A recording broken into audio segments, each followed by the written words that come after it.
যুক্তরাষ্ট্র ও ইসরায়েলের যৌথ হামলায় ইরানের সর্বোচ্চ ধর্মীয় নেতা আয়াতুল্লাহ খামেনি নিহত হয়েছেন।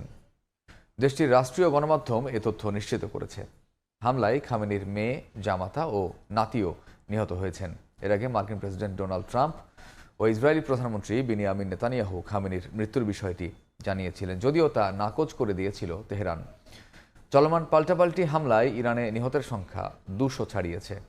এদিকে মধ্যপ্রাচ্যের বিভিন্ন দেশে মার্কিন সামরিক ঘাঁটিগুলোতে হামলা অব্যাহত রেখেছে ইরান।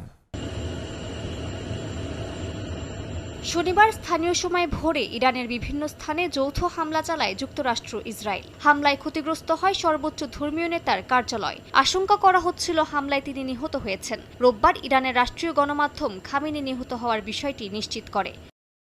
এর আগে মার্কিন প্রেসিডেন্ট ডোনাল্ড ট্রাম্প ও সামাজিক যোগাযোগ মাধ্যম ট্রুথ সোশ্যালের এক পোস্টে একথা জানান। তিনি ইরানের রেভলিউশনারি গার্ডস ও পুলিশকে সাধারণ মানুষের সঙ্গে যোগ দেওয়ার আহ্বান জানান। এ সময় মধ্যপ্রাচ্যের শান্তি নিশ্চিত না হওয়া পর্যন্ত ইরানের ওপর বোমা হামলা চালিয়ে যাওয়া হবে বলেও হুঁশিয়ারি দেন তিনি। একই সঙ্গে নিহত হয়েছেন খামেনির মেয়ে, জামাতা ও তার নাতি। হামলায় দুই পক্ষেরই বাড়ছে হতাহতের সংখ্যা। একই দিনে ইরানের অন্তত 24টি প্রদেশে আক্রমণ চালানো হয়। নিহতের সংখ্যা দাঁড়ায় 2 শতাধিক। সরকারি ও সামরিক স্থাপনার পাশাপাশি 2টি স্কুলেও হামলা চালায় নেতানিয়াহু বাহিনী।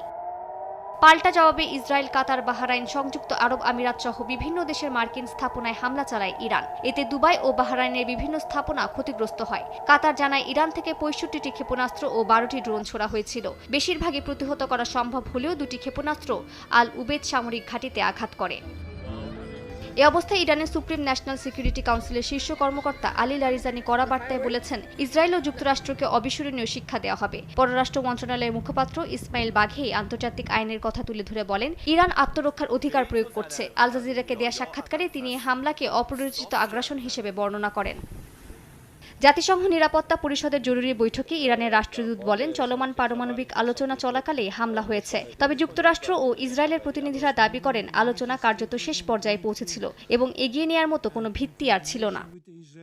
মালিহা সুহরওয়ার্দী, সময় সংবাদ।